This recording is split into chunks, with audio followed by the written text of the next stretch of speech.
You meet all kinds of people in prison, and today I'm going to be talking about some of the crazy things I've seen and heard. Some of them are from crazy, some of them from regular people. I think I told you guys, but I'm not sure about this celly I had named Funky that said dragonflies had cameras on them. I knew this guy at the Walls, Missouri State Penitentiary, and he seemed all right then, but I never talked to him. Years later, I'm in Farmington, no, Potosi. I'm in Potosi, and he ends up being my celly for a little while. I go in there, and the first thing I notice is he'll take a sheet and put it over his TV and then put it over his head. And so, I'm thinking, well, I had a TV.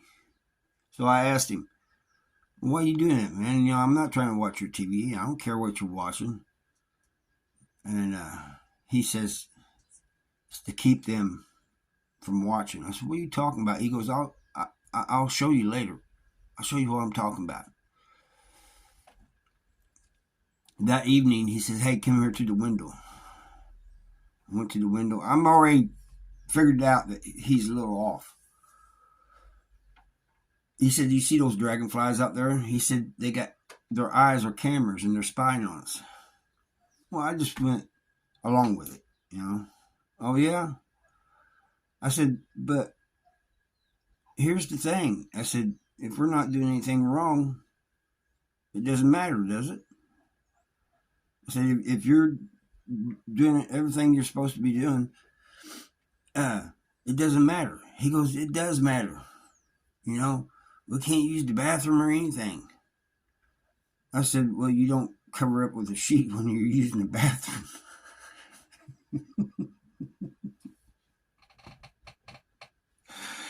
I said, you only do that when you're watching TV. You cover the TV up and yourself up. And it wasn't long that he ended up getting into it with a staff member and going to the hole. And they didn't need to put him in the hole. They needed to get him help. They really did. Then there's this guy in Licking, South Central Correctional Center, in Licking, Missouri. And I had worked out with him some and everything. And he was an all right guy.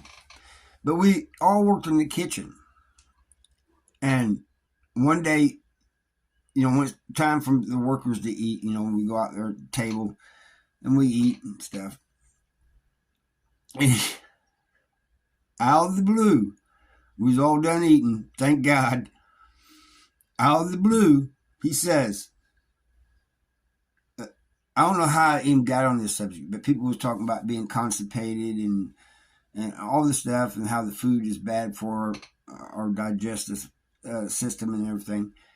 He goes, well, sometimes when I get constipated, I take a number 2 pencil and stick it up there and move it around and loosen it up. Nobody said nothing. He even says, he goes, anybody gonna say anything? And we're just staring at him like, this guy's gotta be joking. And finally, one of the other guys sitting there kind of laughed. He goes, yeah, that's funny. And nobody said anything. So the next day, we was up there, and he says, we sit down, we eat and everything, and somebody brought that up. I said, man, was you serious about what you said yesterday? And he goes, what are you talking about? And so the guy told him, and he pretended like he never even said that.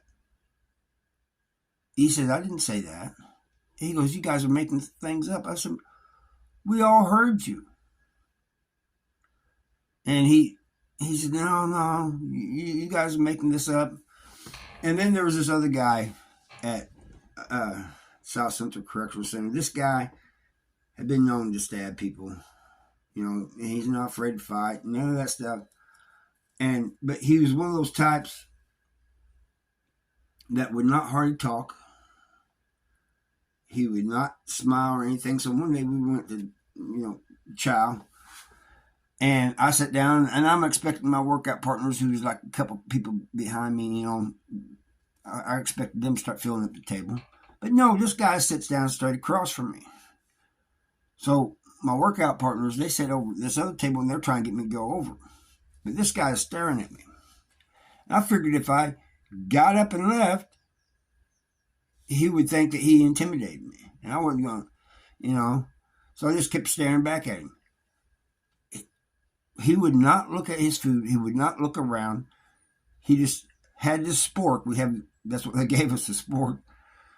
And he would eat his food as he's looking at me. Just kept eating, looking. Never said a word. We leave, and my workout partner said, "Man, Harvey, man, you should have come over." And I told them why I didn't, and they said, "Yeah, I can see that." And that's just the way he was, and it was like a cold stare, like he was looking right through you. So anyway, years later, they started the dog program, and I seen him outside the housing unit with a dog, and he's laughing and just having a good time. He's petting his dog. He's talking to other people. And I'm like, is this the same guy? Is this the same guy that never smiled, never laughed, never talked, and would just stare right through you? That can't be him. I'm really thinking it's not him. It's just somebody that looks like him. So I head over there, and I see it is him. So I walked up to him, and I said, "Hey, can I pet your dog?" He said, "Yeah, sure, go ahead." So I'm petting the dog, and I'm looking at him. And he says, "What?" I said, "Man, there was a time when you would not smile, laugh, you would not talk, you would stare right through somebody, always staring ahead." And I said, "I ain't trying to be offensive or anything, but you're completely different now." He goes, "That has to do with these dogs." And I said, "Has to do with the dogs?" He goes, "Yeah." He goes, "Dog's more a friend to me than anybody else, you know." And I said, "Well, I understand that. But I said, that's like a complete transformation." He goes, "This dog program gives me purpose." And I said, "Okay." He goes, "My whole time in prison, I never had anything that gave me purpose. This gives me purpose." I said, "Okay, so that last story might not have been so crazy, but it was crazy leading up to the very end. You know what I mean? It's unnerving to have somebody do that, especially the way this guy wasn't, and his past and everything, and he just sitting there and just eating, not even looking at the plate. Anyway, that's all I got for you. I thank you for watching, and I'll see you next time.